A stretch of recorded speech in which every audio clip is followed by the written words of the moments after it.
Hoy vamos a tratar de encarar, teniendo el acopio de los otros cassettes, la percepción clínica del drogadependiente a través de la entrevista psicoterapéutica. Yo quiero encarar así para ver un poco el funcionamiento psicodinámico que ocurre en este tipo de pacientes. El primer punto para poder introducir al tema sería qué es en sí esta entrevista psicoterapéutica y después las dificultades que podrían existir en este encuentro con el drogadependiente. La entrevista psicoterapéutica podríamos ejemplificarla de la siguiente manera.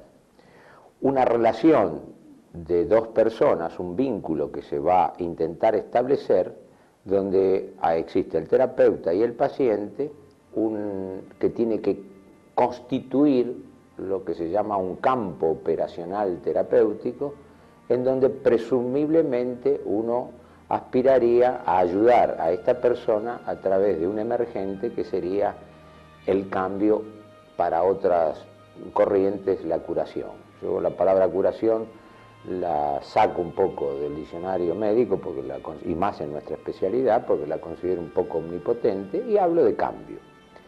Pero para ejemplificarlo mejor podríamos recurrir a el esquema de la persona. El esquema de la persona, que también se llama esquema de las áreas, fue un aporte del doctor Pichon-Rivière, luego fue trabajado por el doctor José Blecher, discípulo de él, en donde en este esquema de las áreas, o esquema de la persona, hablaba de tres áreas. Área 1, que es la mente, área 2, que es el cuerpo, y área 3, que es el medio externo, o el mundo que nos rodea.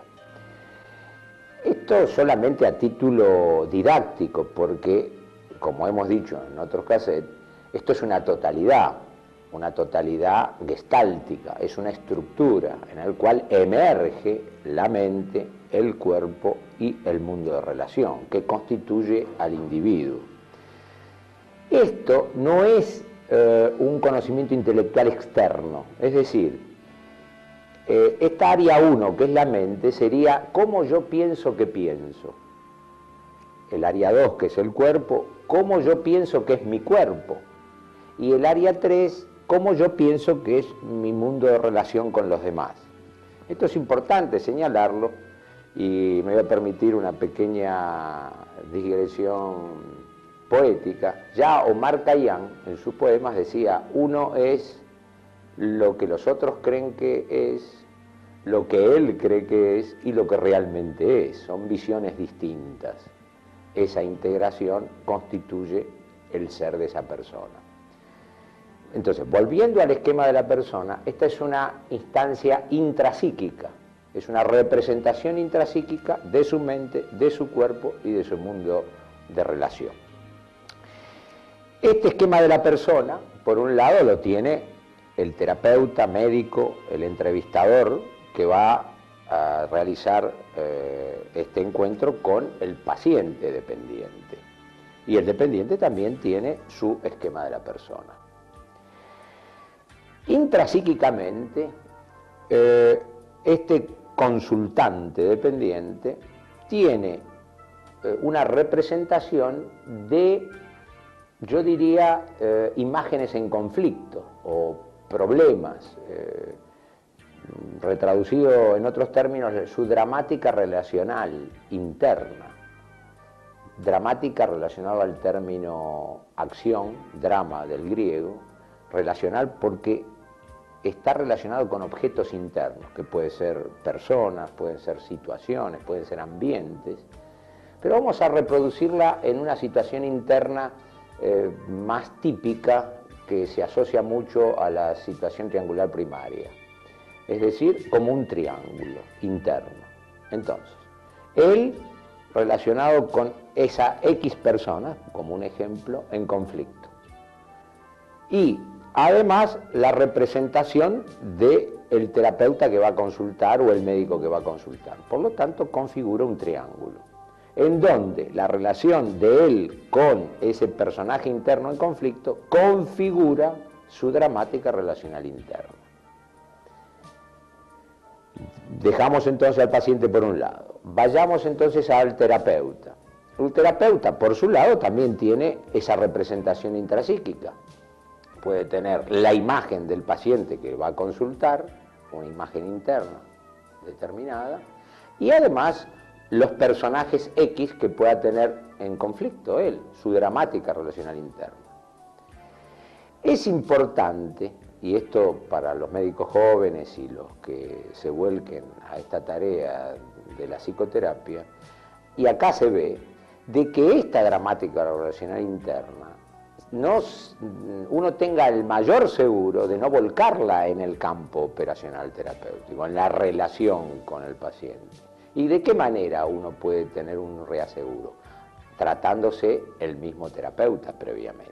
Por eso es la sugerencia que nosotros hacemos de que una persona que se va a dedicar a abordar problemas psíquicos, va a hacer terapia, mínimamente tiene que tener su experiencia psicoterapéutica, clarificando problemas básicos de la vida del ser humano en general y por supuesto del profesional, que son la relación con los padres, la relación de pareja, la relación de productividad en la edad que está viviendo, ya sea niño, puber, adolescente o adulto, y por supuesto que el futuro no sea una cama, al contrario, perdón, que el pasado no sea una cama de lamentos, sino que sea una especie de trampolín hacia un futuro con perspectiva. Esos puntos básicos, ese terapeuta, esa persona que se va a dedicar a entender problemáticas psíquicas, lo tiene que trabajar afuera, porque si no tiene el riesgo de volcarlos en el campo. Por esto es la recomendación de que haga su propia experiencia psicoterapéutica y además sus controles, sobre todo en el primer periodo de su práctica, controles pertinentes de paciente con un profesional con mayor experiencia. Teniendo entonces acá los dos esquemas de las personas, del paciente drogadependiente y del terapeuta, nosotros habíamos dicho al principio tenemos que configurar un campo operacional terapéutico. Y en ese campo operacional terapéutico, ¿qué es lo que tenemos que generar? Que la dramática relacional interna, esa situación en conflicto del paciente interna, se vuelque afuera en el campo. ¿En dónde en el campo? En la relación vincular entre el paciente y el terapeuta.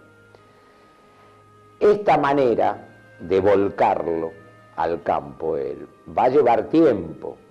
¿Por qué? Porque hay desconfianzas, como lo vamos a ver, hay expectativas, hay historia, hay prejuicio, entonces eso va a llevar un tiempo, todo el tratamiento psicoterapéutico.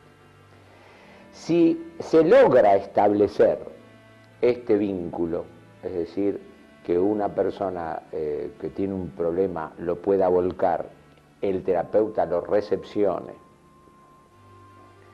y a su vez, ¿no es cierto?, un emisor, un receptor, y este receptor vuelva el mensaje, que se establezca el circuito de comunicación, de este circuito de comunicación, de este campo, de este vínculo, emergería una flecha como un emergente, que sería el cambio. Habíamos dicho, no hablamos de curación, sino de cambio, que esa persona cambie, siga creciendo, deje las muletillas que lo llevan a un estado infantil regresivo. Y la flecha que podríamos sacar, ese emergente, fíjese que si ustedes pueden visualizar este gráfico que yo intento verbalizar con palabras, surgiría esa flecha no del paciente, o sea, uno puede pensar, bueno, la flecha de cambio o de curación sale del paciente que consulta, no, en absoluto. Porque eso sería también muy omnipotente, si pensamos que también el terapeuta tiene su dramática relacional interna. Cada vínculo que uno tiene en función con un paciente que lo consulta, también le provoca cambios al terapeuta, por más experiencia que tenga. Entonces, por lo tanto, esa flecha sale de esa situación, de ese circuito de comunicación, de ese vínculo que uno establece con el paciente. El emergente, por lo tanto, por supuesto, más cercano al paciente que al terapeuta, pero sale de ese vínculo. Teniendo en cuenta esto que es este encuentro psicoterapéutico, nosotros tenemos que decir las dificultades que nos vamos a encontrar con el paciente drogadependiente. Ya lo hemos dicho en otros videos, que el dependiente, en líneas generales, tiene dos etapas muy claras, sobre todo de acuerdo a la base que tenga, a la estructura de base. Repasemos de vuelta, la dependencia es un síntoma de un trastorno de fondo y no el trastorno en sí. Ese trastorno de fondo puede ser neurótico, psicótico, perverso. Igual hay un común denominador que yo había señalado entre impulso y compulsión. Entonces, si este común denominador del impulso y compulsión es el deseo irrefrenable a realizar un acto a pesar del razonamiento, pero con la diferencia que si estoy en la etapa del impulso, yo tengo satisfacción posterior, tengo mucha omnipotencia, yo no voy a consultar voluntariamente, me va a llevar la gente, mi familia, mi pareja, mi esposa, mi esposo, las circunstancias, la ley. Entonces ahí ya sabemos que contamos con una dificultad para ver esa clínica. Podemos ver una clínica determinada con un individuo deteriorado, muy bombardeado por la droga, etcétera, pero que psicológicamente no tiene ningún deseo de dejar la droga. Eso encararía un planteo de tratamiento, como lo hemos señalado, un tratamiento distinto. Y está el otro, que está en la etapa de la compulsión, que a pesar de tener el deseo irrefrenable de realizar el acto de seguir consumiendo, después de consumir tiene culpa, pena y vergüenza. Ese que está a la vuelta de la esquina, ese que dice el dependiente que es tocar fondo y entonces recurre a la ayuda, entonces va a venir a la consulta de una manera distinta, con las mismas características, quizás o mayores por el tiempo de consumo, deteriorado físicamente, con cierta desestructuración psíquica, como vamos a ir viendo en los ítems. Esto es muy importante de entrada. Pero para ilustrar un poco esta serie de ítems que nosotros vamos a señalar, que se van dando, y aspectos clínicos, lo primero que yo quisiera mostrarles en un diapositivo sería la clasificación nosográfica de las alteraciones psíquicas que pueden estar debajo de una dependencia. Entonces vamos a ver en este diapositivo una clasificación nosográfica de acuerdo al predominio del campo fenomenológico de la expresión de la perturbación psicológica. Ahí tenemos el esquema de la persona, el esquema de las áreas, como yo había dicho, esquema 1, la mente, perdón, área 1 la mente, área 2 el cuerpo, área 3 el medio externo. Y entonces la patología que puede estar de substractum es la siguiente. Toda la patología de la estructura psicótica exclusivamente se maneja en el área 1, área mente, donde lo que se llama vivencia o núcleo persecutorio y núcleo protector está exclusivamente, después lo vamos a ver en otro diapositivo, exclusivamente en el área 1. La neurosis exactamente lo mismo, es en el área 1, que uno puede decir, bueno, pero ¿qué diferencia hay entre neurosis y psicosis? Muy clara.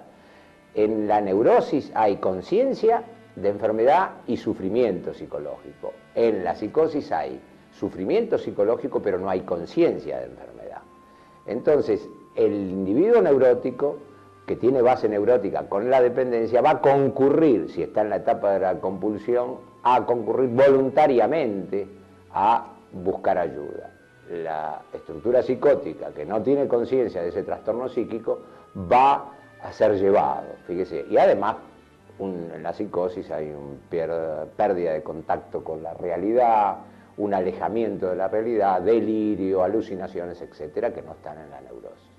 Después tenemos otra patología que puede estar de base, que sería lo que algunos colegas pueden llamar neurosis psicosomática, neurosis corporales, histeria de conversión o hipocondría, neurosis hipocondríaca. El individuo tiene el núcleo protector en el campo mental y el núcleo perseguidor en el campo corporal. Es decir, yo niego mis problemáticas y mis conflictos y los proyecto al campo corporal.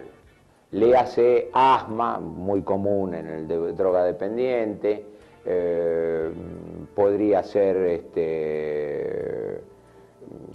problemas digestivos, podría ser problemas orgánicos de complicaciones de piel y otras series de complicaciones que son la repercusión en el campo corporal de estos problemas que uno niega a nivel mental. Lo más claro de las organoneurosis son las úlceras de estómago, ¿no? Es decir, el individuo tiene una problemática que niega, provoca por vía del neurovegetativo una mayor secreción del ácido clorhídrico, por lo general, por consecuente, ese ácido clorhídrico hace la erosión en la mucosa gástrica, y si yo solamente voy de bruces a tratar exclusivamente el síntoma, que es la erosión y la úlcera, evidentemente estoy haciendo una parte de la medicina, la parte sintomática. La medicina es etiológica y sintomática. Por lo tanto, si yo solamente soluciono con el Aludrox, la seriada gastroduodenal o el Liberax el problema de la úlcera, yo estoy perdiendo de vista lo etiológico, que es su problemática psicológica.